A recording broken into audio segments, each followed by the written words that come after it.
Saya sekejap. Okey, Assalamualaikum warahmatullahi. Selamat malam kepada sahabat-sahabat FB. Tepat jam 9 ni kita bersiaran sekali lagi dalam Borak Arca episod ke-10. Arca satu dokumentasi budaya. Pada malam ini kita akan bersiaran sekali lagi. Seperti biasa kita kena warm up dulu untuk memanggil sahabat-sahabat supaya melihat kita punya FB ya. Sekarang ni mungkin kita boleh lihat sesiapa yang ada tu boleh lihat kita dah live di FB. Okey, terima kasih kepada yang dah masuk ya. Saya cuba lihat dulu FB saya ni mana dia supaya kita dapat lihat. Okey, pada malam ini tuan-tuan dan puan-puan, saya menjemput lagi 2 orang ahli panel ya untuk meneruskan siri Borak Arca pada malam ini ya. Okey, kita dah live ni. Di mana 2 orang tokoh ini yang saya undang ni akan membicarakan beberapa topik ya. Terima kasih Azizah. Assalamualaikum tuan-tuan dan puan-puan kat luar sana boleh like and share kan supaya kita dapat meneruskan kita punya Borak Arca pada malam ini ya.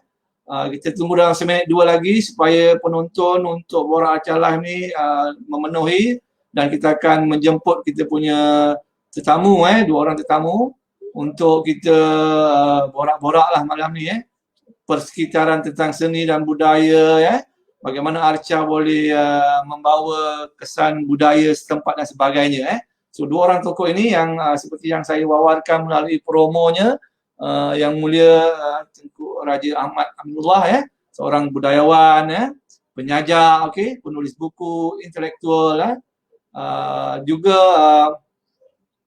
peminat seni seni rupa dia pernah punya galeri RA Gallery dan sebagainya.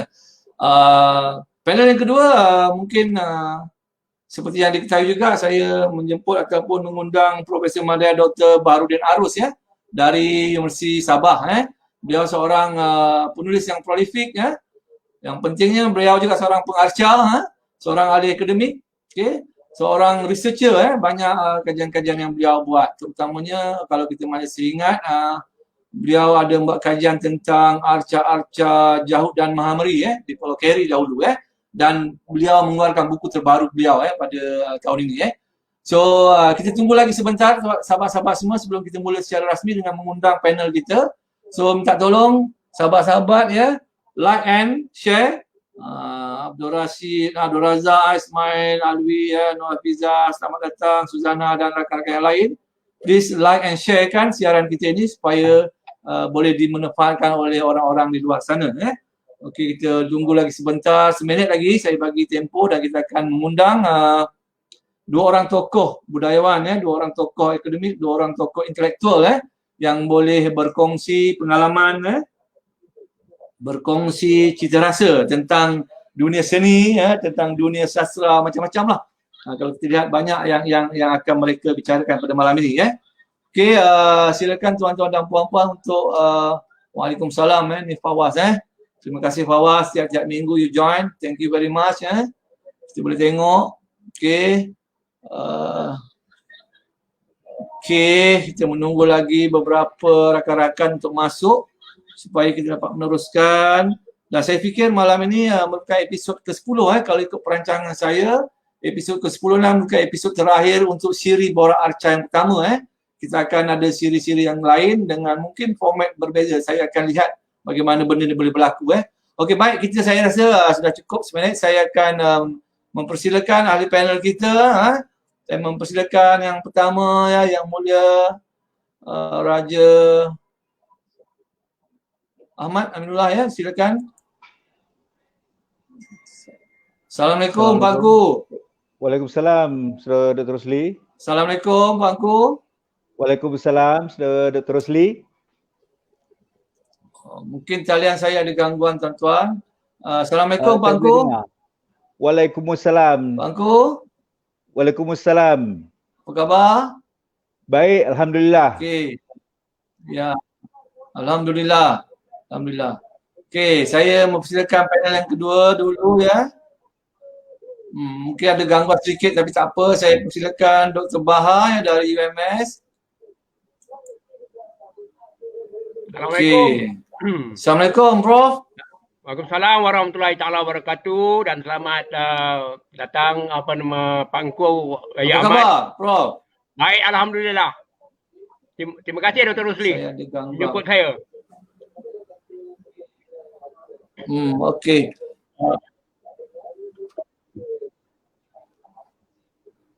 Ya.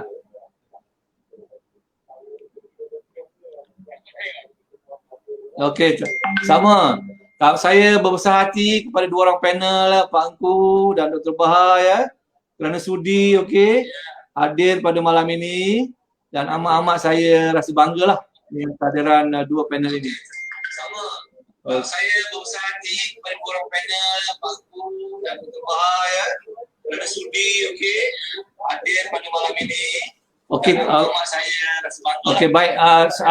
Saya mohon maaf ya, mungkin malam ni line tidak clear, sangkut ya. Tapi saya fikir kita boleh teruskan juga ya. Tak ada masalah saya fikir. Okey, baik. Saya ingin bermula dengan Pak Engku dulu. Halo Pak Engku. Saya angkat tangan ni, mungkin line saya tak baik. Mungkin Pak Engku boleh respon dengan mengangkat tangan ni. Ya. Okey Pak Engku. Alright. Kita mulakanlah Pak Engku dengan Dr. Baha ya. Mohon maaf Okay. Saya mungkin guna bahasa isyarat ni. Sebab kadang-kadang saya punya line. Okey. Teruskan. Baik, macam ni Pak Engku. Saya fikir baik. Permulaan ni lah Pak Engku ya. Kita lihat saya ingin minta pandangan Pak Engku sebagai seorang ahli fikir dan budayawan ni, bagaimana agak-agaknya melihat perkembangan seni kita secara umum dahulu Pak Engku dalam era globalisasi ini kita selalu ditekankan dengan teknologi. Tapi dalam aspek art ini dia lebih ke dalam gitu. Sebab bagaimana dalam zaman teknologi ini art itu masih lagi berfungsi maksudnya. Silakan Pak Engku. Ya, terima kasih sudah Dr. Rosli dan Prof. Dr. Baha. Pertama sekali izinkan saya untuk mengucapkan setinggi-tinggi tahniah kepada Saudara Rosli atas kegigihannya menganjurkan secara independen program Bola Arsya yang telah pun berjalan selama 10 siri ini. Ini suatu inisiatif independen yang cukup baik dan ini adalah salah satu daripada cerminan kegiatan seni semasa, yakni kegiatan seni sekarang ini kelihatannya tidak perlu bergantung kepada mana-mana pihak untuk berjalan secara mulus. Terserah saja dari segi skala dia, dari segi scale dia, tetapi yang pentingnya ia berjalan. Sama ada kegiatan sastrawi, kegiatan seni rupa, teater dan lain-lainnya, saya lihat banyak kelompok-kelompok dan individu yang telah menyemaikan dalam diri mereka masing-masing suatu sikap kemandirian, suatu sikap mandiri, berdikari untuk menghasilkan karya seni demi kelangsungan tamadun masyarakatnya. Kerana kita semua tahu, Saudara Rosli, bahawa kegiatan seni bukanlah kegiatan ising-isingan, kegiatan main-mainan atau hobi-hobian. Saya selalu katakan bahawa kegiatan seni ini adalah suatu kegiatan yang serius. Ada makna dia yang lebih dalam daripada kadang-kadang apa yang kita lihat terzahir dalam sesuatu karya itu. Dan kegiatan seni biasanya merupakan suatu cerminan atau refleksi pada keadaan masyarakat sezamannya. Kalau kita melihat karya-karya penulisan tahun 1920-an, 1930-an, karya-karya Zakba misalnya, Harun Amin Rashid, Ibrahim Yaakob dan lain-lain lagi, mencerminkan semangat mereka waktu ingin menyemaikan bibit-bibit kemerdekaan melalui pejabat karang mengarang di SITC, sekarang ni UPSI di Tanjung Malim, Perak. Seterusnya tahun 50-an kita melihat karya-karya seni seperti karya M. Salihuddin misalnya. Seorang penulis dan juga seorang perupa yang penting saya kira, meskipun agak kurang diperkatakan. Dan di samping itu karya-karya penulis seperti Chris Mas, Harun Aminur Rashid, Masuri SN, Usman Awang dan lain-lain lagi, Samad Ismail dan lain-lain lagi. Semua ini penting saya kira sebagai cerminan masyarakatnya. Tapi sebagai respons pada soalan Saudara Rosli tadi, maknanya sekarang ini jelas bahawa sikap atau sifat kemandirian itu lebih terselah, khususnya di kalangan generasi baru. Saya rasa ini juga antara lain merupakan hasil daripada pengajaran dan leadership atau pimpinan orang-orang akademik seni seperti saudara saya, sahabat saya, saudara Baharudin Arus, Prof. Baharudin Arus dan juga saudara saya Dr. Rosli Zakaria yang memberi inspirasi kepada anak didiknya untuk dapat berdiri dengan penuh keyakinan untuk berkiprah, untuk berkarya sebagai seorang seniman. Ya. Okay, very interesting Pak Angku pendapat Pak Angku, dan saya dapat rumuskan bahawa dalam zaman sebegini dengan ledakan teknologi, dengan globalisasi yang mencengkam, peranan seni itu ada sebenarnya, seperti yang dikatakan oleh Pak Angku tadi peranan seni itu penting dalam kehidupan untuk pengisian bukan sekadar fizikal. Okey, kita pergi dulu kepada Dr. Bahar, Pak Angku, nanti kita akan pergi lagi. Saya nak pergi kepada Prof. Bahar, bagaimana pula kalau kita lihat dalam konteks, sebab saya lihat Dr. Bahar seorang sejarawan seni juga seorang pengarca. So dalam konteks khusus arca itu sendiri, dengan kewujudan arca ni bagaimana agak-agaknya dia berfungsi untuk mengangkat budaya kita ataupun merakamkan sesuatu yang bermanfaat kepada masyarakat. Bagaimana pendapat Dr. Bahar dalam konteks ini? Silakan Dr. Bahar. Terima kasih. Assalamualaikum warahmatullahi taala wabarakatuh. Kepada sahabat-sahabat yang di luar sana, sahabat FB dan juga warga seni, dan juga sahabat saya Pak Angku Raja Ahmad yang lama saya kenal, dan juga artis muda Dr. Rosli Zakaria. Soalan yang Dr. Rosli ajukan itu sangat bagus, sebab saya rasa kalau kita lihat pada sebelum perang, sebelum merdeka, kita selalu diajukan oleh arca-arca ataupun seni-seni yang dibawa daripada luar negara. Contohnya gambar-gambar seperti arca-arca seperti Queen Victoria, raja-raja England dan sebagainya. Juga Sir Francis Light juga di Pulau Pinang. Ini membagikan kita inspirasi.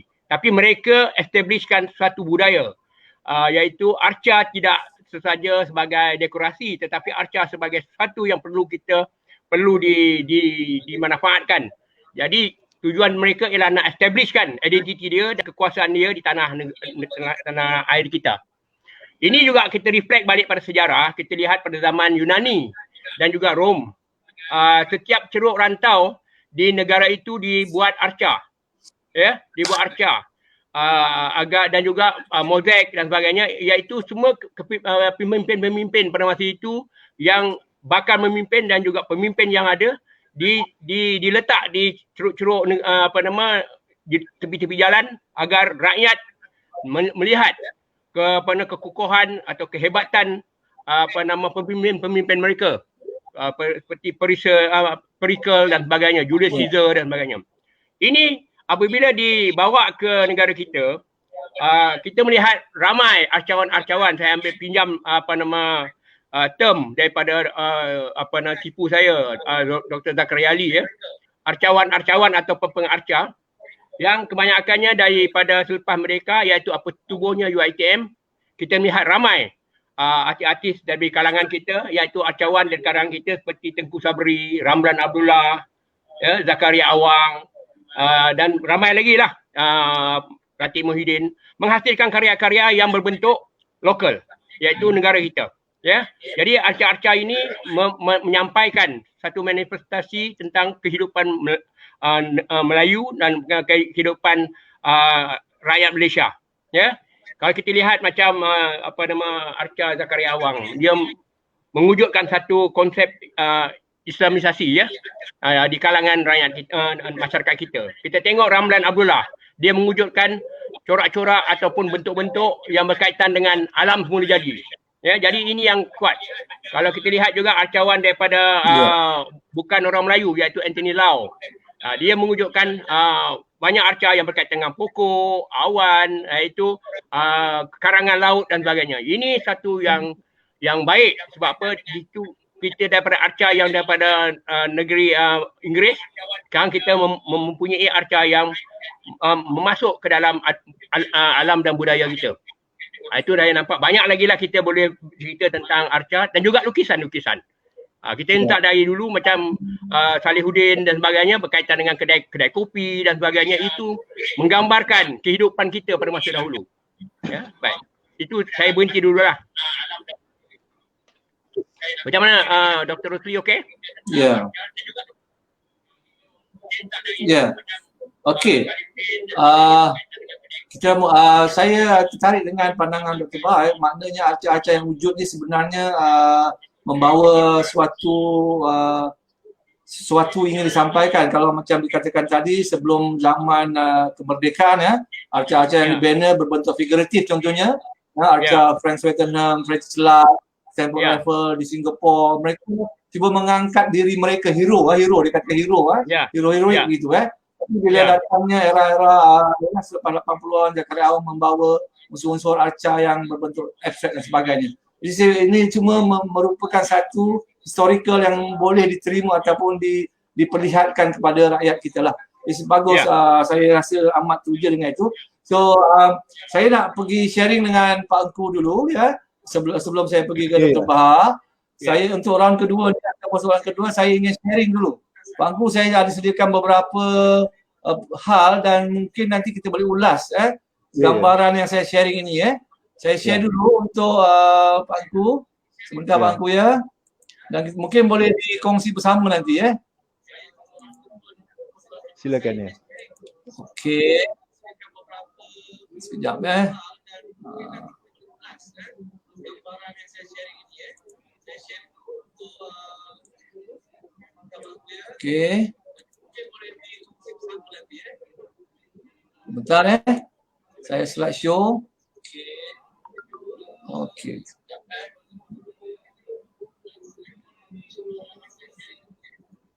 Okey, RA ni stand for dia lah Raja Ahmad ataupun satu ketika kita pernah dengar RA Gallery Saya melihat membaca latar belakang yang Mulia Engku juga terlibat secara aktif dulu kalau saya masih ingat lagi ketika di Yayasan Kesenian Perak Yayasan Kesenian Perak, Pak Engku pernah menganjurkan Pekan Seni Ipoh sampai yang ketiga ketika itu menggabungkan seni rupa dan seni puisi dan sebagainya Ya, itu very interesting Ini nanti saya ini saya ada sedikit melihat sebuah buku buku intelektual. Mungkin kalau yang ini boleh dikongsi sedikit Pak Engku. Saya fikir dalam minda tertawan ni ada banyak topik berkaitan tentang, saya lihat sebentar lalu begitu Pak Engku banyak menyentuh tentang peranan ahli akademi, peranan ahli intelektual dan dikatakan dulu satu ketika kelesuan berlaku di kalangan ahli akademik dan sebagainya. Mungkin Pak Engku boleh ulas sedikit dahulu tentang minda tertawan ni Pak Engku, silakan. Ya, tapi kalau boleh sebelum itu izinkan saya nak sebut sikit berkenaan dengan soal arca dan zaman ini tadi. Tadi juga silakan. Saudara Bahar dan saudara saya menyebut bagaimana arca di zaman kolonial dulu begitu banyak menggambarkan tokoh-tokoh yang diperkirakan sebagai hero untuk dihadam oleh masyarakat kita. Pasti kita kurang bersetuju.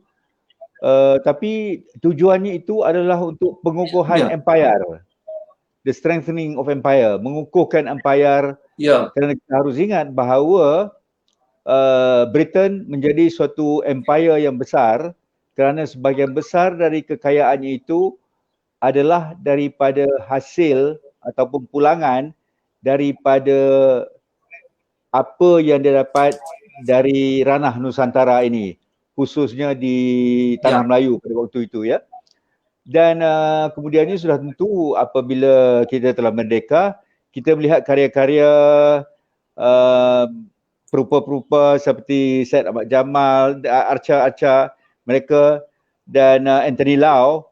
Tapi juga lepas itu kita melihat generasi Mat Anwar misalnya dengan tema-tema barunya yang lebih merefleksi keadaan setempat, ataupun Raja Syahriman, dan sudah tentu karya-karya arca Saudara Baharudin Arus sendiri dan Saudara Rosli Zakaria sendiri, dan orang-orang seperti Syarmiza Hasan dan lain-lain lagi ya, sekadar menyebut beberapa nama ya. Dan ini menunjukkan bahawa golongan seniman sentiasa merespon kepada apa yang berlaku di kelilingnya. Tapi sebagai orang seni, biasanya respons dia adalah dalam bentuk karya seni ya.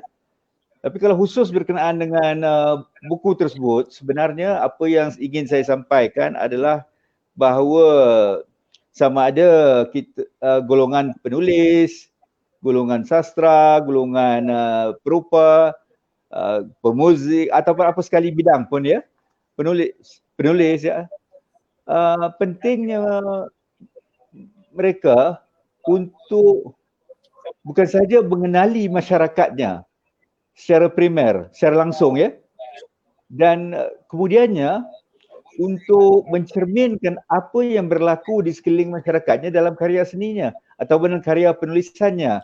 Saya selalu kata bahawa saya suka membaca sajak-sajak berkenaan dengan daffodils seperti penyair terkenal dunia dari Ireland itu, ataupun apa itu yang berkenaan dengan hal-hal gelombang dan ombak dan seumpamanya.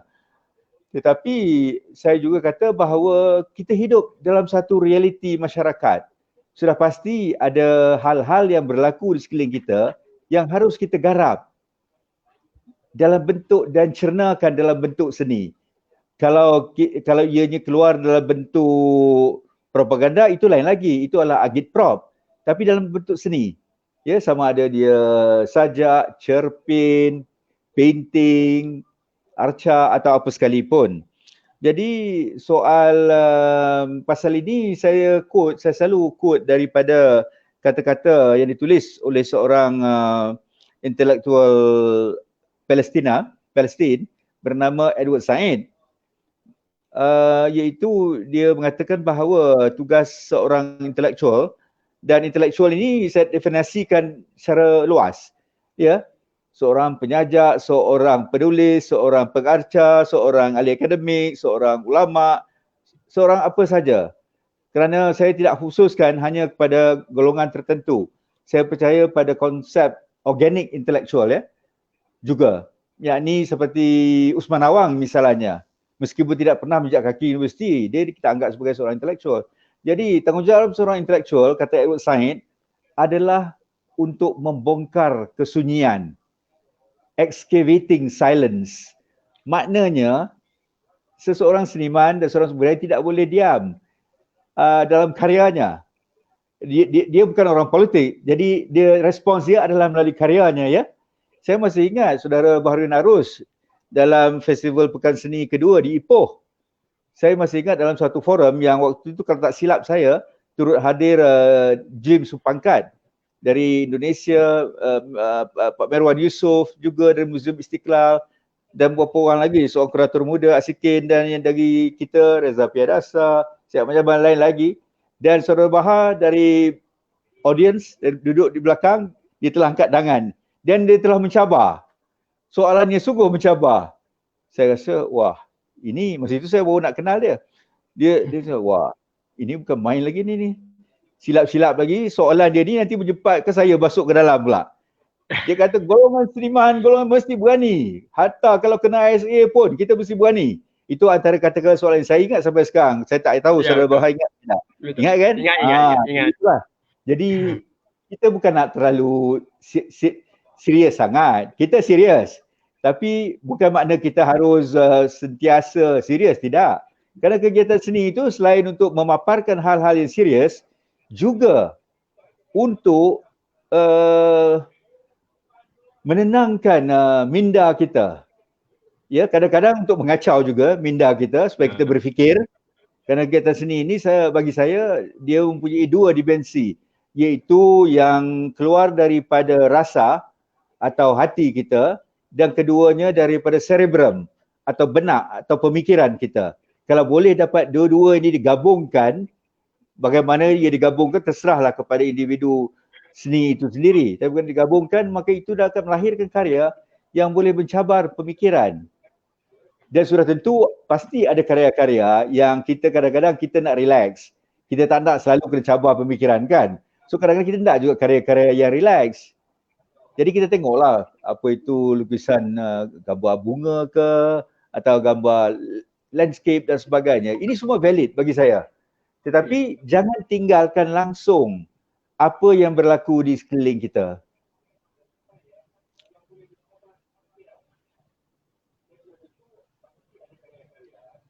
Okey Dr. Sli.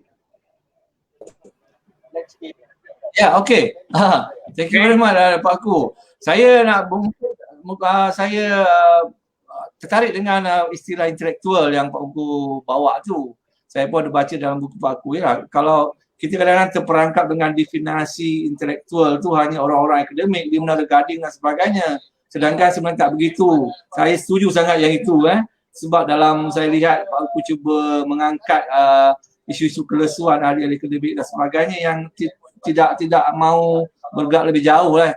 Saya fikir saya nak sambung kepada Dr. Bahar tentang isu ini bagaimana kita lihat saya melihat Dr. Bahar dengan umur yang sedemikian masih aktif, bergerak aktif menghasilkan karya-karya yang juga ada ciri-ciri teknologi Mungkin saya sharingkan dahulu, nanti mungkin Dr. Bahar boleh ulas bagaimana sebenarnya sepatutnya peranan ahli akademik become a practitioner macam Dr. Bahar, seorang ahli akademik dan juga seorang ahli yang mempraktikkan kerja-kerja seninya. So mungkin kita boleh lihat dahulu, saya sharekan dulu karya-karya Dr. Bahar untuk sahabat-sahabat di luar supaya kita dapat lihat Okey. Alright. Okey. Saya besarkan dulu skrinnya. Ini saya cuba kumpulkan bahan-bahan ini BA Bahar, Baharudin Arus, okey. Ini antara karya yang saya kagum dengan pergerakan seorang ahli akademik dan juga yang saya katakan pengarca yang telah lama berkecimpung tapi masih lagi ingin membuat pembaruan. Saya tunjukkan dahulu arca ini boleh bergerak. Ya, robotik Dr. Bahar ni Ya. Mungkin kalau boleh ulas sedikit Dr. Bahar tentang karya yang ini sebelum kita pergi karya ini berkaitan dengan karya saya terdahulu. Saya masih dengan robotik sculpture saya dan saya menambah baik lagi pada dulu sebab dahulu teknologinya berbeza. Iaitu tahun 89. Sekarang 2020 berbeza teknologi. Jadi saya sudah menambah baik dari segi bentuk dan juga dari segi material. Sebab saya memikirkan bahawa saya kena masuk juga dalam teknologi yang baru. Sebab walaupun saya orang lama, tetapi bagi orang lama kita jangan takut kepada teknologi. Jadi saya buat sebaik mungkin yang boleh. Jadi ini salah satu pameran yang saya buat di Petronas Gallery pada tahun 2018. Dan kemudian ini satu lagi arca ini pun ini arca kinetik yang mengandungi seramik, tanduk rusa dan juga kayu. Arca ini ialah komen berkenaan dengan bagaimana kerakusan manusia terhadap alam semula jadi, binatang dibunuh dan juga kayu dipotong, hutan habis, batu-batu hancur, sehingga kan Gunung Kinabalu pun meraung dan menangis sehingga bergegar gunung ini. Kalau dilihat dalam konteks kinetik, dia akan berbunyi dan bergerak pasal arca ni. Jadi dia lebih kurang dalam 5 kaki tinggi lah. Jadi ini satu sumbangan saya terhadap komen-komen. Sebab dari dulu lagi saya ingin berterima kasih pada Pak Engku Raja Ahmad. Dialah yang memberi saya peluang untuk menonjolkan diri saya semasa Pekan Seni Ipoh. From that day onward, I never look back. Saya terus sehingga hari ini saya sentiasa ingat pada jasa Pak Engku dan terima kasih Pak Engku Dan saya suka untuk provoke sebagai artis.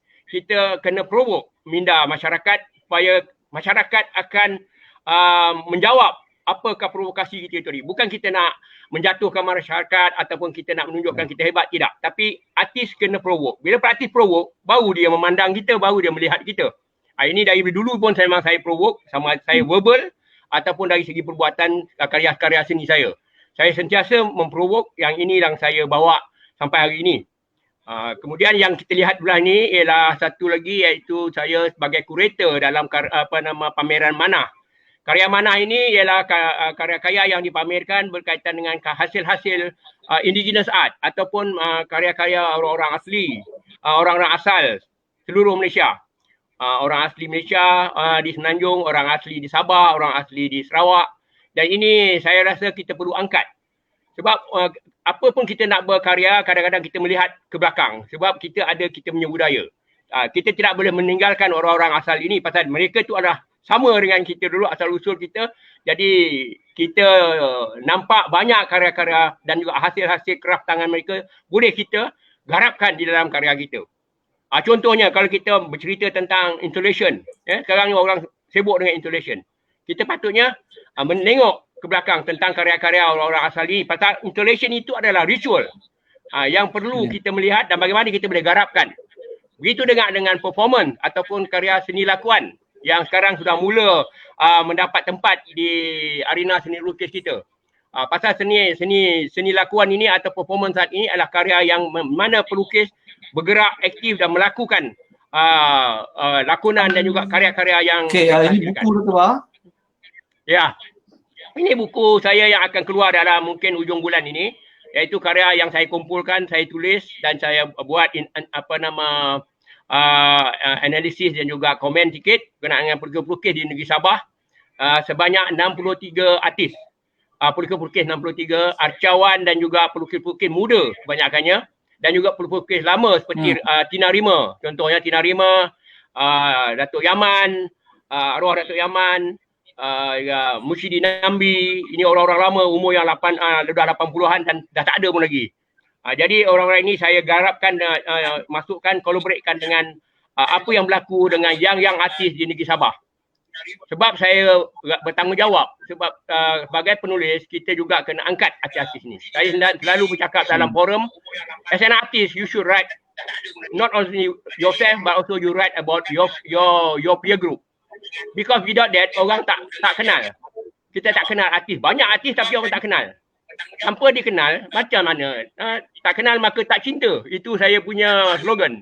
Jadi ini kita kena promote. Jadi yang ini adalah buku saya yang kedua selepas buku saya buat Modern Artist of Brunei Darussalam. Jadi oleh kerana saya ni selalu merantau, di mana tempat saya bertapak, saya akan menghasilkan karya dan juga berkomunikasi dengan artis-artis tempatan, dan ini sangat memberikan saya peluang untuk berkenalan. Dan seperti mana yang kata Pak Angku cakap tadi, mengenali artis-artis ini tidak rugi. Mengenali karya-karya artis ni kita tak rugi, sebab itulah terapi saya. Itulah terapi untuk kita sebagai artis, kita bertukar fikiran, dan ini banyak memberikan saya idea ataupun inspirasi untuk berkarya saya sendiri. Yang ini adalah tulisan kolom saya setiap minggu, sudah 4 tahun di Utusan Borneo. Sekarang ni Utusan Borneo dan Sarawak. Jadi saya sentiasa membawa isu-isu yang terbaru berkenaan dengan arca, berkenaan dengan pelukis, sebab saya rasa pelukis perlu ditonjolkan dan juga perlu tahu tentang isu-isu semasa. Ya, ini juga sama. Banyak sudah saya nulis. Termasuk yang di bawah tu ialah pelukis daripada Brunei Darussalam. Yang di bawah tu saya dengan pelukis Tina Rima. Dia barulah meninggal, 100 tahun umur dia. Dia salah seorang artis pelukis yang menjadi asas di negeri Sabah. Ini gambar saya lah. Jadi dia barulah meninggal. Baik, saya rasa cukuplah setakat tu. Banyak lagi nak cakap nanti kan, ya. Ada apa-apa lagi yang saya boleh ulas? Okey. Ini dah gambar saya dah. Jadi Okey, Dr. Bahar. Tadi saya nak saya nak kaitkan dengan aktiviti penulisan tadi bagaimana pandangan Dr. Bahar kepentingan penulisan ini untuk mengangkat sesuatu dalam konteks arca itu, kekurangan penulis-penulis untuk membuat penulisan tentang halnya menyebabkan tak sampai kepada masyarakat. So kepentingan penulisan itu sebenarnya sebagai ahli akademik mungkin penulisan satu makanan mereka, tapi kita lihat kekurangan penulisan tentang hal-hal yang kita bincangkan pada malam ini. Silakan, macam mana tu? Ya. Pak Dr. Bahar tu. Okey, terima kasih. Kalau kita lihat sebenarnya penulis-penulis ini, mereka ni berperanan untuk memberikan satu ruang atau satu gambaran berkenaan dengan pelukis-pelukis tanah air dan juga arcawan tanah air dan juga di mana aja seniman yang berkarya. Sebab saya rasa walaupun melalui puisi, melalui sastra, dia akan memberikan satu gambaran atau satu pengangkatan yang tinggi tentang karya-karya seni ini. Sebab kalau kita lihat di luar negara, karya-karya seni ini seperti Jackson Pollock, di Kuning, mereka ini mendapat pengiktirafan dari penulis-penulis dan pengkritik. Tanpa mereka, orang tak akan kenal Jackson Pollock, orang tak akan kenal di Kuning. Begitu juga di arena tempatan. Kalau kita lihat pada masa dahulu, TK Sapapati banyak menulis tentang pelukis-pelukis dan juga arcawan di tempatan masa dia bertugas di Universiti Sains Malaysia. Piadasa contohnya banyak menulis tentang pelukis-pelukis dan mengeluarkan banyak buku. Yang ini saya rasa memberikan gambaran yang baik bukan saja kepada pelajar-pelajar di peringkat sekolah, bahkan juga di peringkat universiti dan juga masyarakat umum. Itu sebabnya nama-nama pelukis sekarang ni muncul dan ia angkat oleh kerana jasa mereka memberikan satu penganalisaan, satu penghargaan kepada pelukis dan juga menerangkan sebab karya ini bukan walaupun dia boleh berkomunikasi dengan sendiri, tapi untuk orang-orang yang tidak pakar dalam bidang itu, dia perlu mendapatkan penjelasan dan ini akan datang merapatkan mereka kepada karya seni, tak kira lah apa bentuk sekalipun. Dan saya rasa peranan menulis memang kuat, memang hebat. Sebab apa? Tanpa penulisan, apa yang kita nak lihat? Hanya karya saja kadang-kadang tak mampu untuk berdialog. Jadi ini yang saya rasa itu peranan penulis, seperti macam juga Pak Engku, yang orang berkecimpung dalam dua dunia, sastra pun dia, seni visual pun dia. Jadi saya rasa itu kuat. Dan saya harap selalu saya sebut semua kalau boleh guru-guru, pencerah-pencerah dan juga orang yang berkaitan dengan kolektor misalnya kata membuat penulisan, membuat satu komen, membuat satu naratif berkaitan dengan penghasilan karya-karya seni kita di negara ini. Sebab itulah satu-satu cara untuk kita mengangkat. Walaupun pada masa ini kata siapa membaca buku, siapa membaca surat khabar, boleh kita masukkan di dalam media sosial. Macam saya pun saya masukkan dalam media sosial. Jadi inilah meluaskan lagi. Kalau kita ada karangan tapi kita tak bagi orang baca, kita ada penulisan buku, orang tak baca, ia mati. Kalau kita ada karya, work of art, kita simpan dalam laci, simpan dekat rumah, nobody knows. Kita ambil contoh macam mana Van Gogh. Dulu orang tak kenal dia, tak peduli tentang dia, tapi sekarang arca dia, lukisan dia sampai 80 juta dan sebagainya.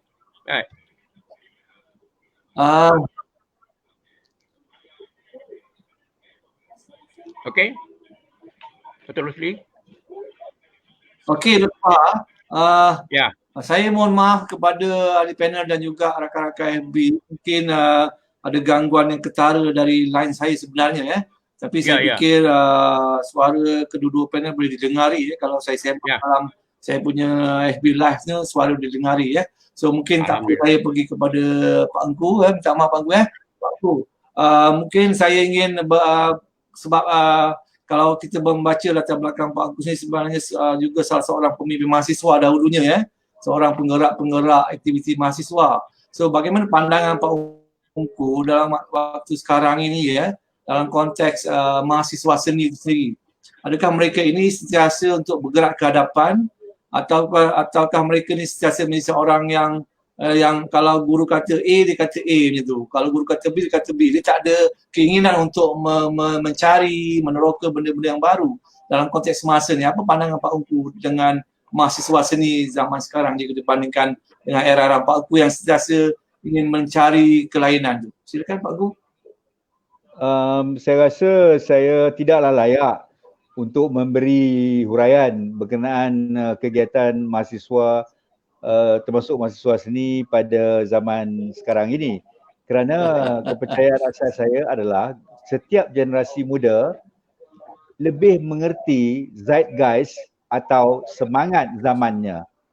Saya selalu kata, saya sering diajak oleh kelompok-kelompok anak muda ataupun mahasiswa sejak 11-10 tahun yang lalu untuk bercakap. Saya sering kata, meski saya selalu berjumpa dengan anda semua, saya yakin bahawa saya tidaklah dapat menyelami sepenuhnya hasrat dan aspirasi anda kerana jarak fizikal yang telah berlalu, pengalaman yang telah dikutip sepanjang perjalanan. Tetapi yang penting adalah sebagai guru ataupun sebagai orang-orang yang lebih dewasa untuk menyediakan ruang bagi mereka untuk berkembang, bagi mereka untuk dapat keyakinan untuk menyoal, untuk bertanya, dan seperti mana yang dikata oleh saudara Dr. Rosli tadi. Sebab yang penting selalunya adalah proses menyoal atau bertanya itu. Saya rasa ada seorang tadi yang memberi komentar berkenaan dengan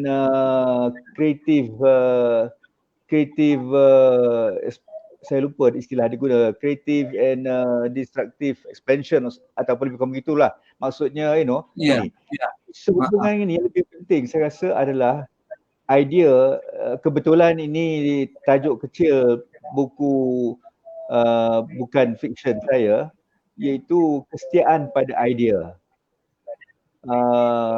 Buku tu wawancara antara lebih kurang 14-15 orang dengan saya, ataupun percakapan sebenarnya, saya tidak mahu jadi wawancara, percakapan, dan tajuk kecil kesetiaan pada idea.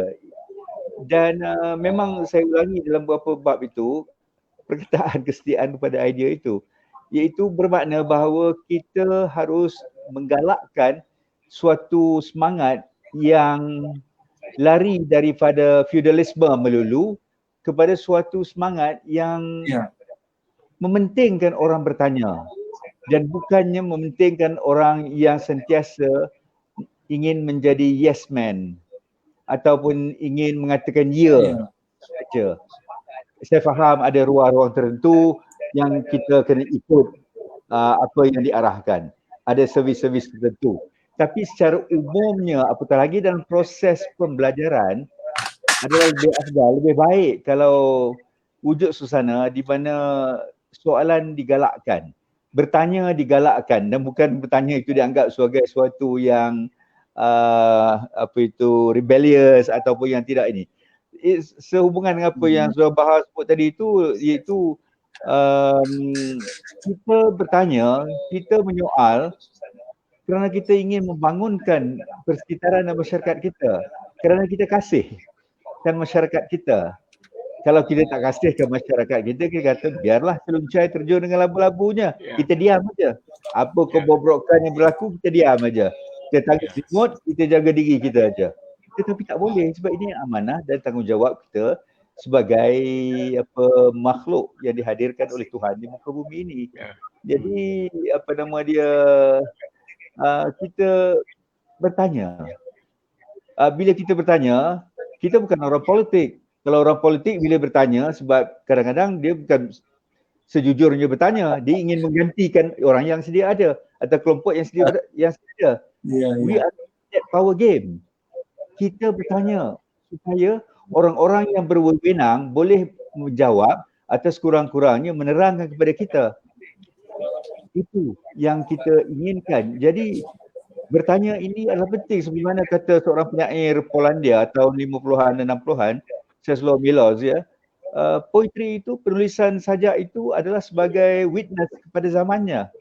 Ataupun W.S. Rendra almarhum, Rendra dari negara tetangga kita yang sering menyebutkan bahawa penulisan puisi itu harus mengganggu ketenteraman, order. Maksudnya bukan untuk bagi orang rasa seronok aja kan. Yang itu ada fungsi dia. Ada fungsi dia, syair-syair ke apa yang untuk itu ada fungsi dia. Itu bukan minat saya tapi saya tahu itu ada fungsi dia. Tapi untuk bangun ke masyarakat, untuk bangunkan tamadun, kita memerlukan pemikiran yang kritis dan karya-karya yang boleh menyebabkan kita berfikiran kritis adalah karya-karya yang dapat mengganggu fikiran kita, mengganggu arti kata yang positif. Jadi kita berfikir, bukan hanya kita menghadam, tapi kita berfikir. Ya.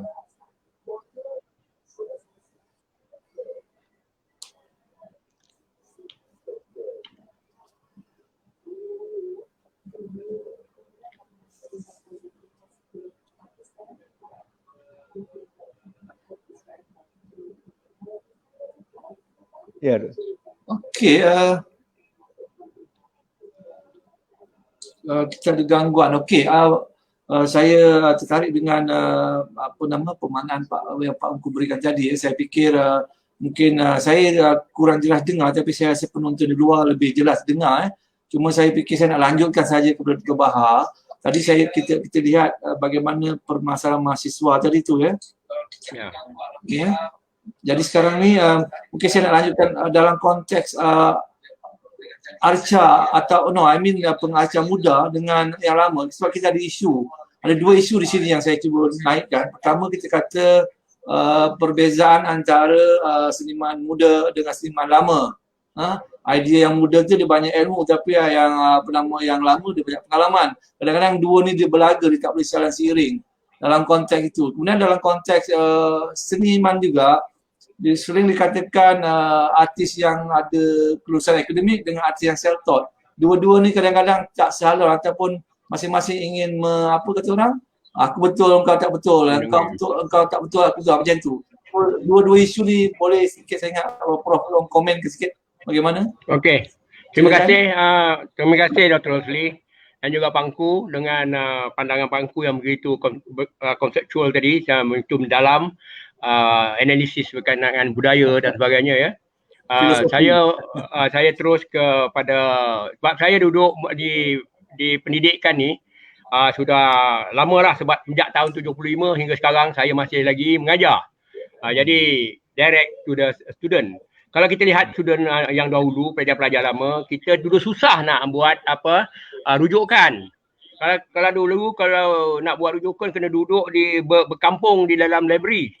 Sedangkan sekarang pelajar-pelajar sekarang dia ada media sosial, Google dan sebagainya. Yang ini yang memberikan mereka lebih banyak pandangan. Walaupun mereka tak pernah pergi overseas, luar negara, tapi mereka boleh melayap di seluruh dunia because dunia tanpa border, dunia tanpa sepadan. Ini satu keuntungan, satu faedah yang baru berkenaan dengan teknologi kita sekarang. Itu sebab kita lihat banyak arcawan-arcawan muda yang telah memasuki beberapa bidang.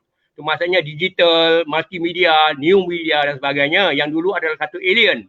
Dulu kalau kita nak buat berkenaan dengan filem dan sebagainya yang ada connection dengan lukisan kita ataupun kita punya installation ataupun kita punya penceritaan dalam karya kita, kita kena duduk berminggu-minggu kerana nak edit filem-filem tu tadi. Baru dia tak ada glitch. Kalau tidak dia akan glitch, dia ada macam potongan-potongan. Sedangkan sekarang kita tu buka mobile phone, dia tak dah boleh buat. Jadi itu salah satu isu yang saya sekarang sedang berusaha untuk menghasilkan karya saya melalui handphone, di mana saya akan keluarkan media yang baru. Saya katakan media baru sebab karya saya lebih kepada pergerakan, movement dan sebagainya. Ini adalah komen-komen isu-isu semasa yang sangat panas kita bincangkan pada hari ini. Berbalik pada pelukis atau seniman-seniman lama, sebab saya ni dalam dua area lah. Walaupun saya bukan hebat dalam sebagai seniman seni visual, tapi saya melalui dunia semasa saya belajar di APS dengan Pak Hussein Enas Allahyarham dan juga beberapa tokoh di sana. Kemudian saya bergerak kepada anak alam, saya pergi mengining-ining dengan seniman-seniman kita yang ada di sana dan terusnya belajar di peringkat akademik. Jadi saya rasa yang seniman-seniman lama dulu dia banyak bertungkul lumus, pergi ke kampung-kampung, pergi ke lapangan-lapangan untuk mencari ilmu yang lebih dan bagaimana boleh menggarapkan dalam karya mereka. Saya tidak mengatakan artis-artis muda sekarang tidak ke lapangan. Mereka juga buat plan A. Sekarang dah ada satu kumpulan-kumpulan pelukis sketcher, urban sketcher yang jadi popular. Bukan saja di negara kita, malah seluruh dunia. Dengan ada sketchbook, you will travel. Sekarang ke mana aja kita pergi, kita bawa sketchbook. Itulah kita punya license. Dan kita melukis. Dan sekarang kita bawa balik sketching-sketching kita tu, sama ada sketching itu dengan cara originalnya ataupun kita tambah baik karya kita dan kita boleh menjadikan satu karya yang hebat. Sama ada dalam new media, sama ada dalam digital, sama ada dalam video atau apa saja. Saya rasa anak-anak muda yang baru sekarang ni mereka lebih advantage sebab ada ada bahan-bahan rujukan yang begitu senang. Ya, kata orang ujung jari aja. Jadi ini yang saya rasa perbezaan antara dua. Namun begitu, karya-karya yang lama dengan yang baru tetap mempunyai tenaga. Kalau kita lihat pelukis-pelukis pun banyak sekarang. Kalau kita lihat di universiti-universiti, tawaran-tawaran kursus seni visual tidak kurang. Kalau di UMS, kalau saya tak boleh sebut, iaitu yang kohort baru ni ataupun kumpulan baru ni, 100 orang ambil visual art. Ya? Jadi ini satu menunjukkan bahawa seni visual tu sentiasa berkembang, sentiasa naik. Dan jadi sentiasa menyuburkan. Jadi kita sebagai pensyarah kita seronok. Sebab rupanya walaupun kita bincang pasal karya seni, kurang laku, kurang popular, tidak dipedulikan oleh masyarakat. Namun kalau kita lihat hari ini, kalau saya boleh sebut, karya Allahyarham pelukis negara kita, Ibrahim Hussein, dekat 1 juta. Baru-baru ni, dekat 2 minggu yang lalu kan. Jadi ini menunjukkan satu ruang yang baik, yang bagus. Jadi inilah bagi inspirasi kepada anak-anak muda kita untuk menuju untuk menjadi seniman yang hebat masa akan datang. Dan itu salah satu contoh. Tapi tidak mestinya kalau dia masuk universiti dia akan jadi artis. Berapa banyak kita nak artis, tapi dia ada kekuatan kepakaran untuk dalam bidang-bidang yang seni visual base ataupun seni karya-karya yang berkaitan dengan art base. Di mana mereka akan jadi pengarah, akan jadi penari, akan jadi engineer dan sebagainya. Saya rasa itu satu perkembangan yang baik di peringkat akademi ataupun universiti. Sama juga dengan sekolah-sekolah seni yang dah banyak tubuhkan. Kita ada 3 kalau saya tak silap sekolah seni di Johor, di Sabah dan juga di Kuala Lumpur. Kuching. Maaf. Jadi ini yang saya rasa sangat memberikan kita semangat untuk berkecimpung dalam seni visual dan berteruskan. Namun begitu kita jangan lupa bahawa seni mempunyai fungsi yang tertentu. Bukan saja setakat mengindahkan bilik kita, mencantikkan rumah kita ataupun sebagai investment. Bahkan seni juga berperanan di dalam semua bidang. Seperti yang aku cakap tadi, seni berperanan di dalam perubatan. Contohnya art therapy misalnya kata. Perlu kita adakan kursus art therapy kerana sekarang banyak orang tua ada banyak orang-orang yang sudah mempunyai masalah mental. Ini patut kita selesaikan dengan art itu sebagai satu peranan yang besar. Dan sebagainya macam saya menulis minggu lepas, di mana seni lukis berperanan untuk memilih pemimpin dan juga pemimpin yang ada, bagaimana mereka membuat kritikan. Dan ini boleh mengubah lanskap politik. Bukan saja di tanah air, malah di seluruh dunia sudah berlaku banyak. Kalau kita lihat karya-karya Picasso misalnya kata, yang telah menjatuhkan nama General Franco Nero. Dan dia sudah hilang pemerintahan dia kerana Guernica karya Picasso dan banyak lagi. Itu saja saya boleh cakapkan. Terima kasih.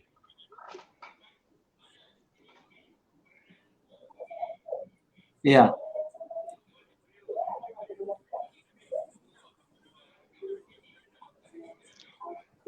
Ya kalau boleh. Okey, boleh saya silakan Pak Aku, silakan. ya, sebut sikit tadi. Pertama ada 2 poin yang saya nak sebut. Pertamanya saya Pak harap Aku boleh. Silakan Pak Aku, Ya. ada apa? kalau boleh saya harap saudara Bahar tak perlulah apa itu mengendah diri dengan mengatakan bahawa dia bukanlah seorang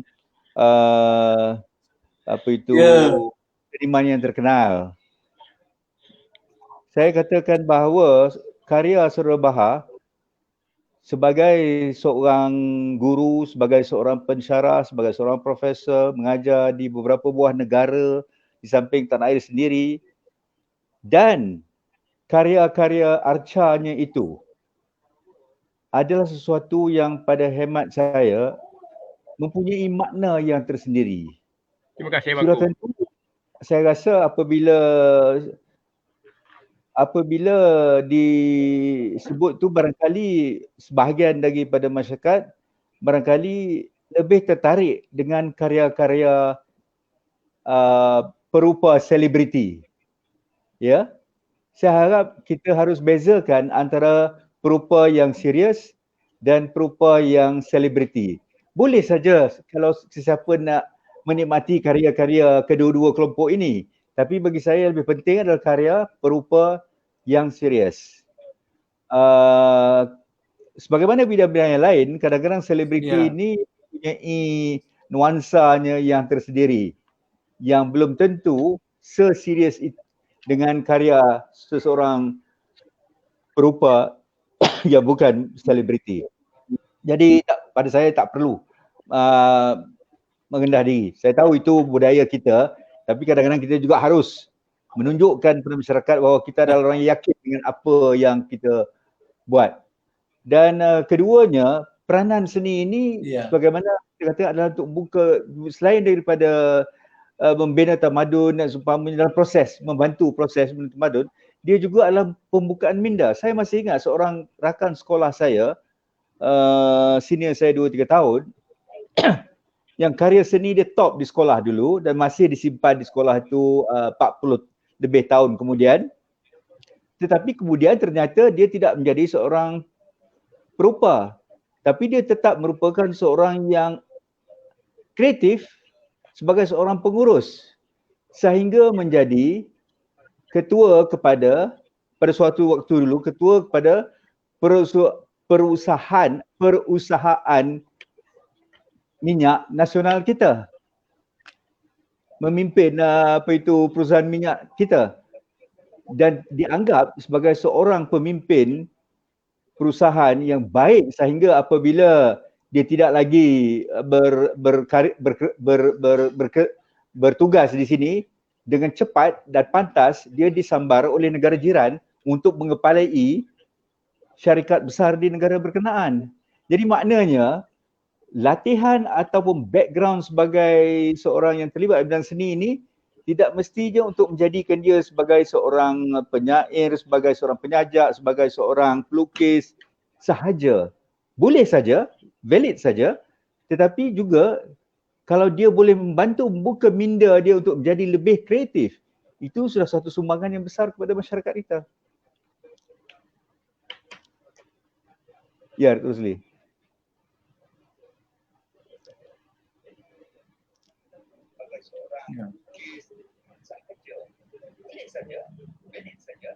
Ya Pak Aku. Ya. Sudah, ya. Ya. Okey. Saya fikir ialah waktunya dah hampir. Saya ingat sebelum nak merumuskan ni, cuba kita lihat pula dalam konteks masyarakat Pak Aku. Saya nak bagi Pak Aku juga. Dalam konteks masyarakat ni sering dikatakan masyarakat kita ni masih lagi kata orang miskin tentang pengetahuan seni ni ya. Banyak lagi respon-respon di luar sana yang tidak mengerti apa yang kita bicarakan kadang-kala. So ada malahan kalau kita lihat ya Pak Aku sendiri ya di level-level akademik tinggi di universiti juga multitasking tidak diamalkan. Maknanya ahli-ahli yang selain daripada sains sosial ni dia tidak nak ambil tahu yang fiziknya, yang engineer ni, kita nak ambil tahu tentang sains sosial ni ya, puisinya, artnya. So bagaimana nak seimbangkan perkara ini? Adakah dengan mengambil tahu hal-hal yang lain ini boleh mengurangkan kepakaran mereka atau bagaimana? Ada dua. Macam mana pandangan? Ini saya ingat salah satu punca kenapa masyarakat Ada dua perkara di sini. Yang pertamanya adalah interaksi di antara pelbagai kelompok.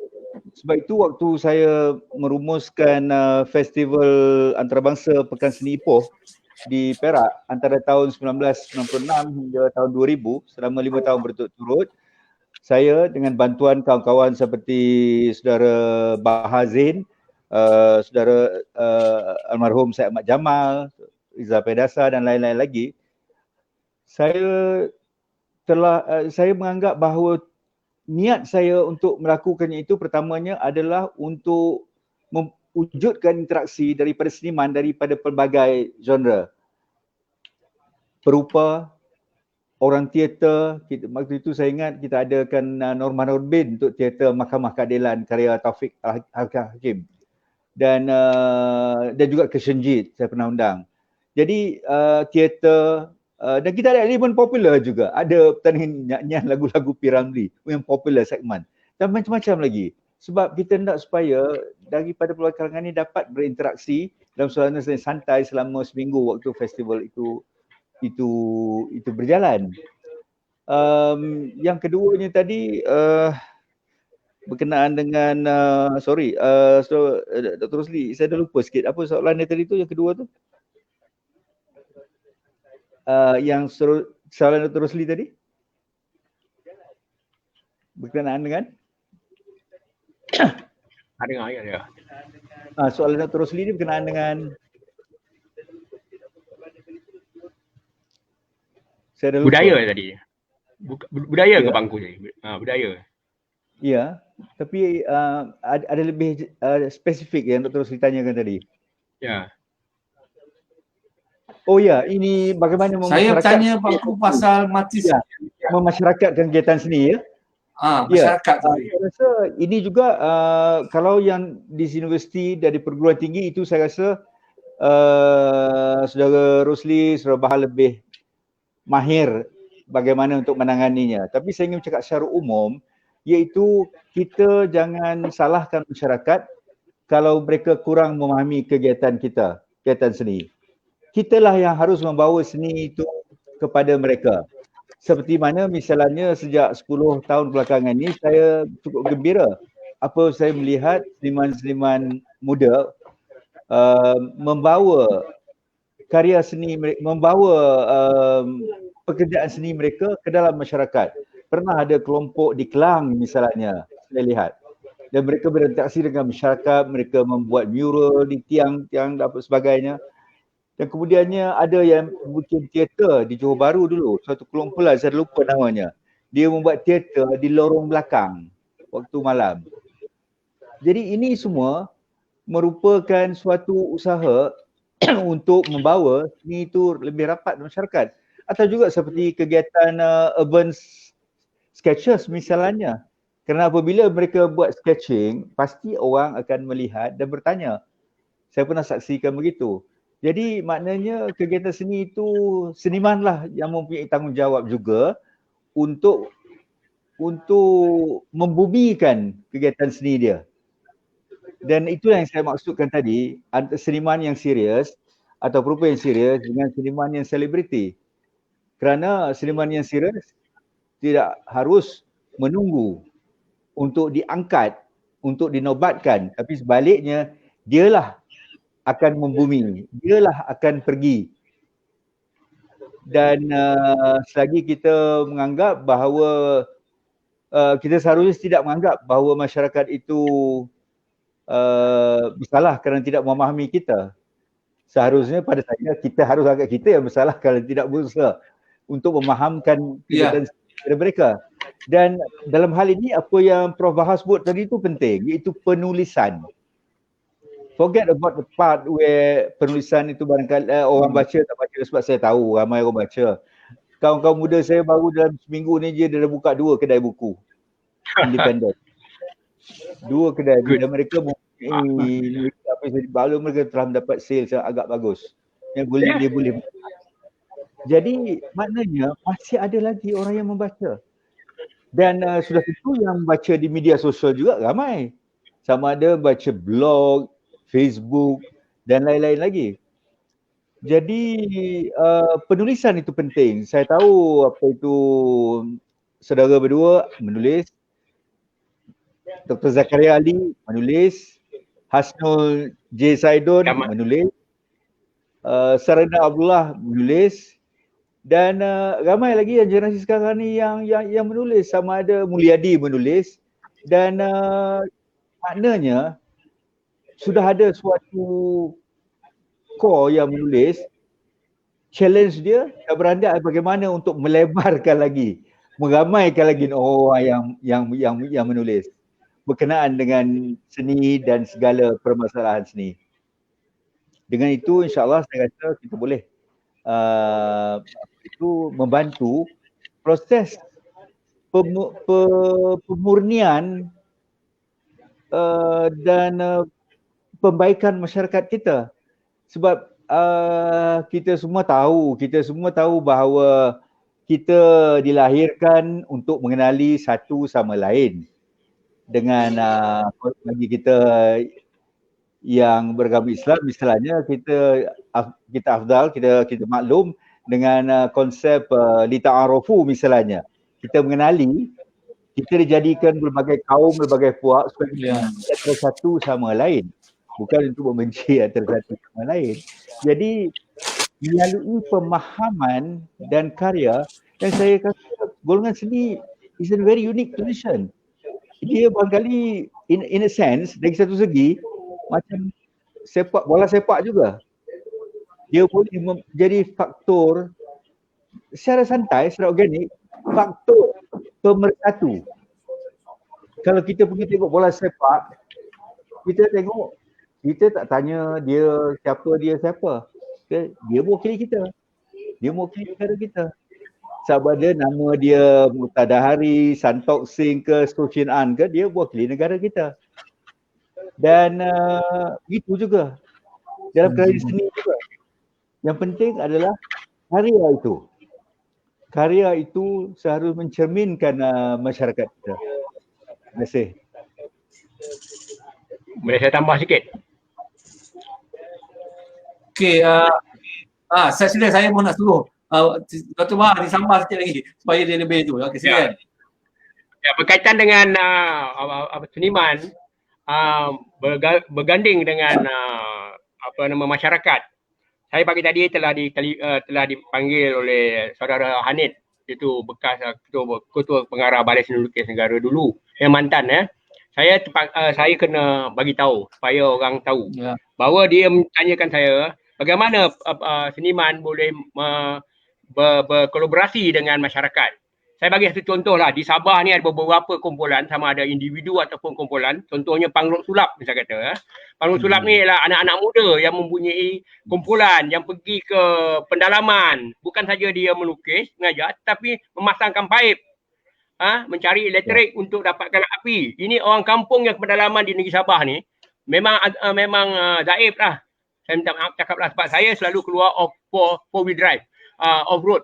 Saya pergi lalu balak tengok dekat sana, memang itu. Jadi Pangrok Sulap ni bukan saja dia membawa seni, menceritakan tentang kepentingan seni dan juga bagaimana seni boleh membantu nasib masyarakat. Bahkan dia juga membantu dari segi fizikal, keperluan domestik dan sebagainya. Ini satu contoh yang sangat baik. Mereka ni lebih kurang dalam 8 orang ke 7 orang. Sampai sekarang masih independen macam Pak Angku cakap tadi. Mereka ada galeri sini. Mereka boleh menghasilkan karya mereka, cari duit dengan jual t-shirt dan sebagainya. Kemudian di samping itu membawa bantuan kepada masyarakat yang di pendalaman misalnya kata. Contoh satu lagi yang cantik ialah Yi Ailan, iaitu pelukis yang terkenal lah. Dia dulu digital artist. Sekarang dia masuk ke kampung-kampung mencari orang menganyam tikar. Kalau kita ambil contoh macam Allahyarham Datuk Syed Ahmad Jamal pernah membuat kain tenun atau kain songket yang menggunakan idea pelukis, tetapi dibuat oleh penenun-penenun kain, mungkin di Terengganu saya kata. Ini di mana dia turun ke lapangan dan memberikan arahan bagaimana boleh berkolaborasi dengan seniman. Ye Island bukan saja dia buat tikar, tikar dia anyam oleh orang kampung, dia duduk sana, dekat sana duduk sama dengan dia orang. Bahkan dia buat corak-corak yang baru yang begitu menarik dan jual habis karya dia. Sekarang ni dia buat tikar yang mempunyai lagu-lagu orang-orang dusun, orang-orang murut, di mana anak-anak duduk situ sambil menyanyi mengikut pada tikar itu tadi. Ini satu usaha yang sangat baik. Banyak lagi beberapa contoh di Sabah ni kalau saya sebutkan. Begitu juga saya rasa di Semenanjung. Bukannya korang tapi ini contoh-contoh yang saya berada di tempat tersebut.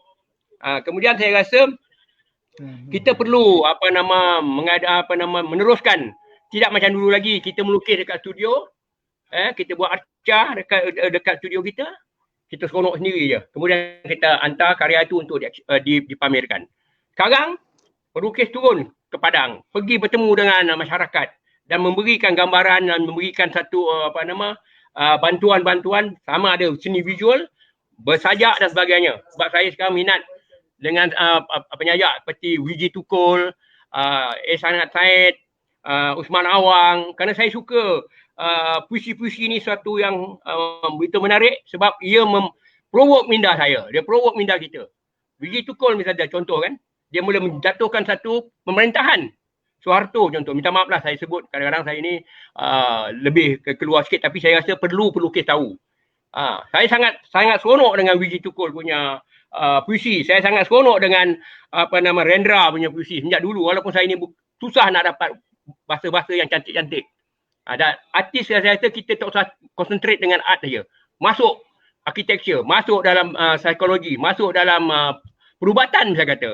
Kami pun buat projek dengan orang-orang perubatan, nurse-nurse dengan doktor-doktor di UMS ni, supaya menampakkan bahawa seni itu bukannya dia statik, bukannya dia beku, tetapi dia dynamic. Itu saya. Terima kasih banyak-banyak.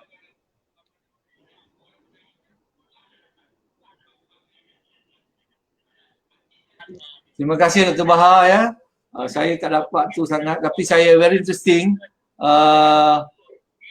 Pangkrut Sulap tu saya pun dah lihat pergerakan dia dan saya fikir ramai lagi antara seniman-seniman di negara kita yang juga bergerak ke arah itulah. Tapi mungkin kita boleh respon apa yang dikatakan oleh Ari yang saya naikkan tu kan, perjuangan seniman untuk masyarakat melebihi kesenian semata-mata. So maknanya bukan semua seniman mampu buat kerana masing-masing ada kekuatan masing-masing. Saya mungkin pusingan rumusan ni, saya nak minta Pak Ku respon sedikit yang ini ni Pak Ku. Bangku tolong respon yang ini ni. Ni sahabat kita ni Omar, dia kata pelukis seniman Malaysia sendiri pun ramai yang malah baca. Nasihat sikit Bangku. Ini saudara Omar ni dia seorang penulis, seorang aktivis seni di Perak, dan saya kira dia juga berada dalam satu kedudukan yang boleh mempengaruhi perubahan ke arah meramaikan seniman yang membaca. Sebab saya rasa mereka yang berkumpul di sekelilingnya juga adalah orang yang minat membaca, sama ada mereka pemuzik, pelukis dan penulis. Ada beberapa nama tapi saya terlepas ingatan saya pada masa ini. Keduanya berkenaan dengan apa yang Prof Bahar sebutkan tadi tu, iaitu ini menunjuk kepada saya bahawa Saudara Bahar merupakan seorang yang betul-betul hands on apabila dia mention Pangkrut Sulap tadi. Kerana mengenali mereka, saya pun masih lagi kadang-kadang dikejutkan oleh aktiviti-aktiviti yang mereka melakukan. Saya tahu mereka melakukan A, B, C, D, E. Tapi kadang-kadang dapat tahu mereka lakukan F, G, H, I, J lagi. Dan ada lagi kelompok-kelompok kecil-kecil yang lain yang mungkin tak begitu dikenali yang berusaha ke arah itu. Kita harus beri galakan kepada semua kelompok seperti ini. Misalnya kalau di Indonesia dulu ada kelompok taring padi di Yogyakarta. Yang bermula lebih kurang 20 tahun yang lalu ya. Dan of course, peredaran masa akan membuat mereka mendewasa dan mungkin bergerak ke level yang lain, tapi itu soal lain. Soalnya pada detik dan ketika ini, itu yang mereka lakukan. Mereka sanggup pergi untuk melakukan hal-hal yang demikian. Betul, tidak semua orang boleh, tetapi yang mana yang boleh secara langsung buat yang itu. Yang lain boleh membantu secara tidak langsung. Secara tidak langsung tanpa pergi misalnya ke pedalaman atau kampung itu, boleh bantu secara langsung misalnya dengan cuba membantu dari segi sedikit sebanyak pendanaan dan seumpamanya. Atau paling kurang pun dengan bagi semangat, moral support. Saya rasa itu penting sekali. Jadi soal balik kepada soal saudara Omar Hussein ni, pelukis atau seniman Malaysia yang katanya malas membaca, saya pun tak tahu betul atau tidak. Tapi saya rasa kadang-kadang itulah saya penting. Saya bukanlah saya nak kelompok-kelompokkan, tapi saya nak bezakan antara mereka yang mengejar celebritydom dan mereka yang menganggap seni itu sebagai suatu tuntutan kehidupannya. Kerana kalau yang mengejar celebritydom barangkali tidak begitu penting. Yang hal-hal yang lebih serius ini, yang penting adalah untuk menjadi selebriti, dikenali sebagai selebriti. Tapi kalau yang serius, maknanya dia menjiwai, dan kalau orang menjiwai, biasanya mereka membaca. Kerana tanpa membaca memang sukar untuk kita mengembangkan bakat dan minda kita.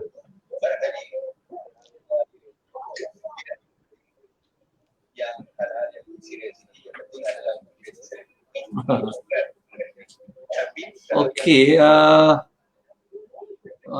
okey, saya sebab terganggu sikit dengan line ni, tapi saya setuju dengan Pak Engku, maknanya persoalan membaca dan tidak membaca satu persoalan yang universal sebenarnya, yang perlu diteliti.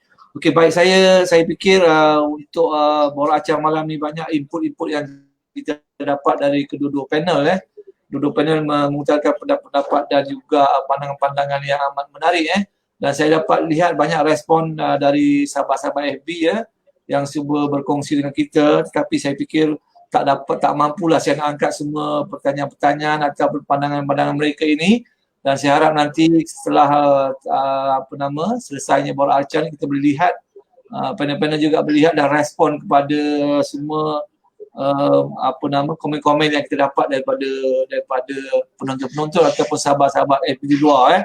Dan saya tadi mungkin tertarik dengan panggung sulap tu yang berwisikan masyarakat. Malahan saya lihat karya-karya mereka itu karya yang very konvensional, yang paling basic tapi diangkat dalam konteks yang baru. Lino card yang pada dasarnya print ini bersifat peribadi.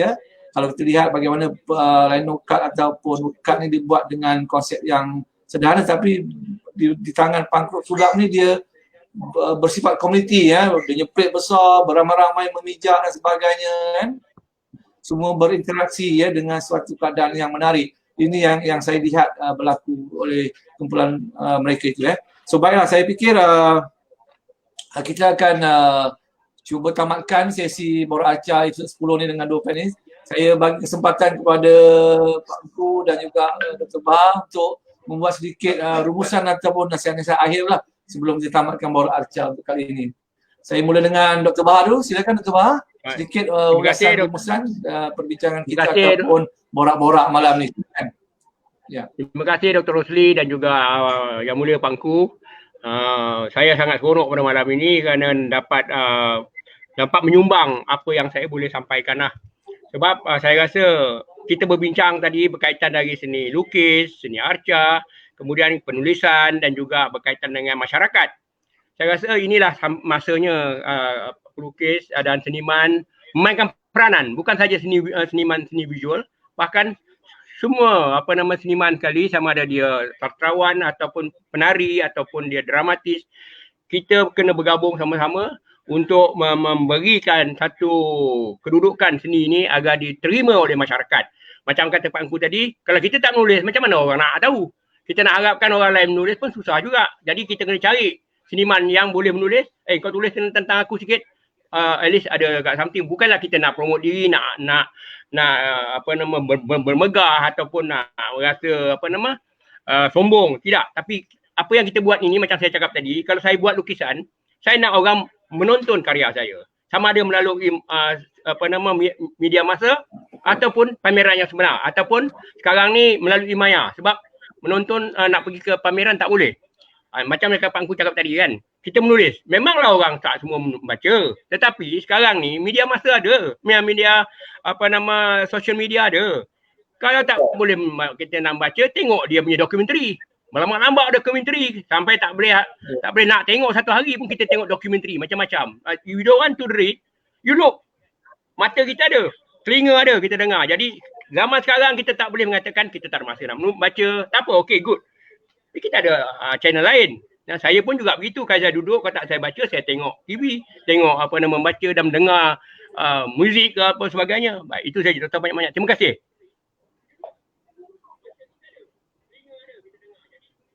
Ya. Okey, Pak Go sikit rumusan Pak Go. Ya, Silakan. Tanggungjawab seniman adalah antara lain melalui karyanya untuk mewujudkan apa yang disebutkan penyair Palestin Mahmud Darwish almarhum, memory melawan lupa, memory against forgetting. Ini juga diulang-ulang oleh W.S. Rendra misalnya dan lain-lain lagi, dan lain seniman lagi. Kita berkarya kerana kita merupakan saksi zaman dan kenapa kita harus ingat adalah supaya kita tidak mengulangi kesilapan-kesilapan yang kita lakukan atau yang telah dilakukan oleh kalangan masyarakat kita. Jadi peranan itu memang penting. Dan saya dapat ada komen dari Syarmiza, rindu untuk berkampung seperti Festival Kesenian Ipoh. Saudari Syarmiza, anda dengan kawan-kawan anda boleh melakukan kegiatan-kegiatan seperti itu. Dia rindu pekan seni. Itu Saya pun ikut pekan seni dulu. Dalam bentuk yang berbeza mungkin. Tidak payah dengan secara besar-besaran, tapi yang menggabungkan katalah 10-20 orang seniman di satu perkampungan, misalnya lah buat di I don't know, buat di Puncak Alam ke, di Jana Baik ke, atau di mana-mana ke, berkampung selama seminggu, campur perupa, orang teater sikit, orang filem sikit, campur orang baru dan orang separuh baru dan orang yang lama daripada baru. Jadi maknanya ada that rentas generasi, rentas latar dan seumpamanya.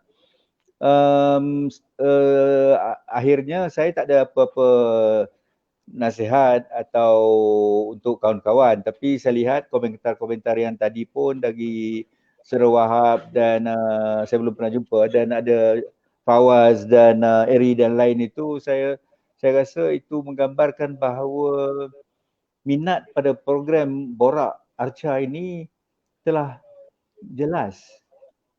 Dan untuk ini saya ucapkan syabas pada Saudara Rosli Zakaria kerana inisiatif pribadinya untuk menggerakkan minat terhadap seni ini.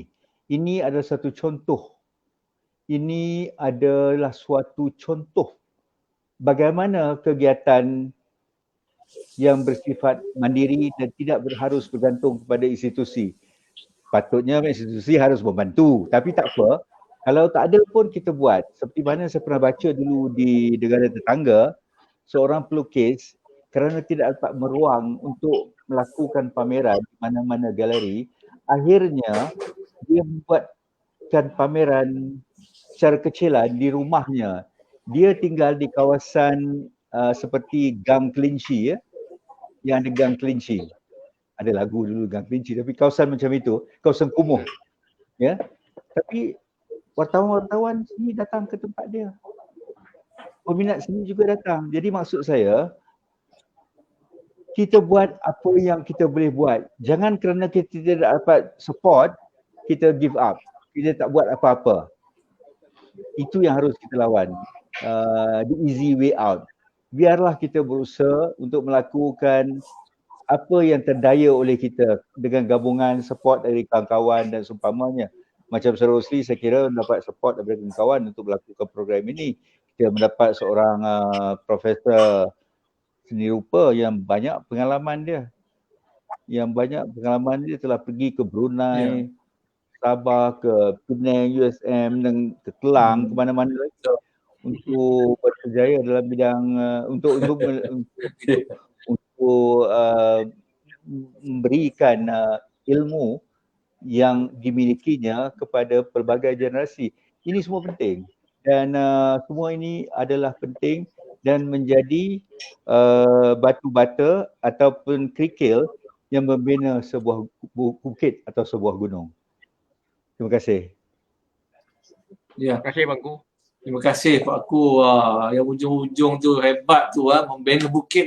Okey, saya fikir sahabat-sahabat di luar sana dapat banyak manfaat dari dua ahli panel kita pada hari ini. Saya amat beruntung ataupun ialah bersyukur di atas kesudian kedua-dua panel yang mulia Raja Ahmad sanggup berkongsi pengalaman, berkongsi falsafah konseptual sedikit dan banyak hal sebenarnya dikongsi.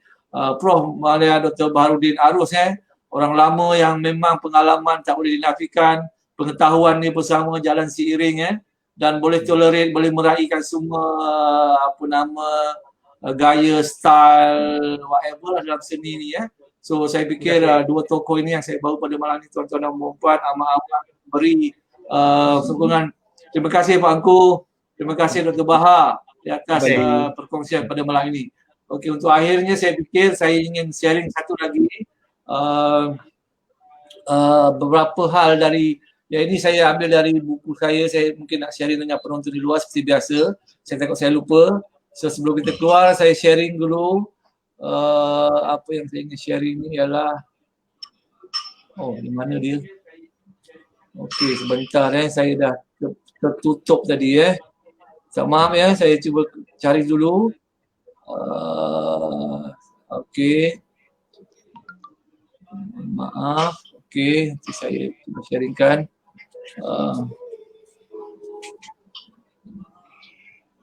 Harap ada Okey. Yang ini saya sharekan. Sebentar.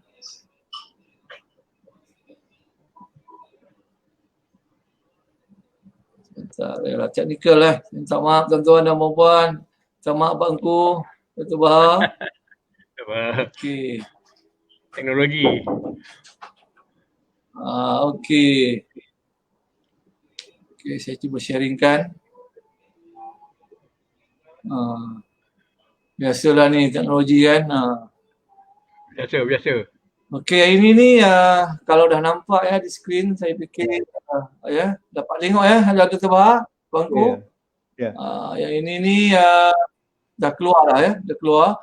Okey, ini saya ambil beberapa ni seperti biasa saya ambil dari buku saya Lakaran dan juga kata-kata yang saya simpulkan untuk beberapa hal Saya katakan melihat satu kerja yang lumrah, mengamati satu kerja yang kadang-kadang orang seniman selalu mengamalkan observation melihat ni satu benda yang lumrah, tapi untuk mengamati sesuatu itu kadang-kadang dibuat, kadang-kadang tidak dibuat So itu akan menentukan tahap penglihatan dan juga idea-idea akan terlahir So yang pertama. Yang kedua, saya selalu katakan seni akan terus berkembang selagi otak rajin berfikir So maknanya whatever umur kita, kalau kita sentiasa ingin menggunakan otak kita maknanya seni kita akan sentiasa berkembang. Tapi kalau kita dah malas nak berfikir, apatah lagi membaca dan menulis, maka seni kita akan duduk dalam kerangka itu sahaja So lakaran yang saya ambil itu dari lakaran ketika saya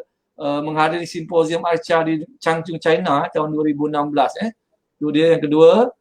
Yang ketiga ni lakaran ni saya buat ketika zaman saya belajar dahulu tahun 90-an Saya katakan bakat tanpa latihan berterusan ibarat mata parang yang tidak diasah, ditumpul Dan lawannya ialah kurang bakat lebihkan latihan ibarat mengasah belakang parang air tajam Maknanya kalau kita hanya bergantung pada bakat tapi tidak ada apa-apa pergerakan, tidak ada apa-apa percobaan untuk buat sesuatu, tidak ada apa-apa pelatihan yang kita buat, maka ia tidak akan berkembang juga ya. Ini lakaran ketika saya 2013 Okey. Yang keempat ni saya katakan jangan raikan karyanya tanpa menilai pengkaryanya. Saya mengambil kira karya dan pengkaryanya dua benda yang sinonim Kalau karyanya negatif, pengkaryanya positif, jawapannya akan negatif begitu. Tapi kalau karyanya positif, pengkaryanya negatif, juga jawapannya negatif. Yang bagusnya ialah karyanya positif dan pengkaryanya juga positif, belaga maka dia akan positif. Itu pandangan yang saya bagilah selalu begitu Okey, yang kelima, jiwa yang subur akan hasilkan karya yang subur Mulakan dengan bismillah Kalau kita mulakan suatu perkara yang baik, insya-Allah hasilnya akan yang baik. Begitulah yang saya selalu sering nyatakan Dan akhirnya saya ingin berkongsi dengan rakan-rakan di luar sana dengan ahli panel juga. 10 episod telah berlalu tapi saya akan bawa satu episod khas Episod khas ini akan saya adakan malam besok sebab episod ni agak penting dan untuk melihat apakah isi kandungannya.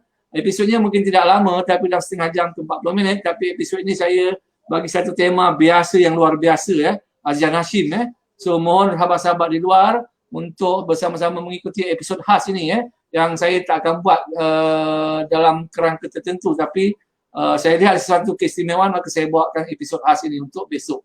So saya fikir itu sahaja untuk malam ini Untuk rakan-rakan semua sekali lagi saya ingin mengucapkan ribuan jutaan terima kasih kepada Pak Engku, Raja Ahmad kepada Prof Madaya Bahar kerana sudi menjadi tamu saya dalam episod ke-10.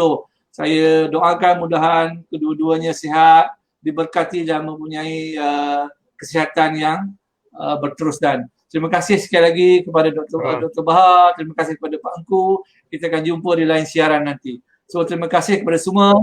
Kita sudahi dengan Assalamualaikum warahmatullahi wabarakatuh. Saya tamatkan live pada malam ini. Okey. Terima kasih.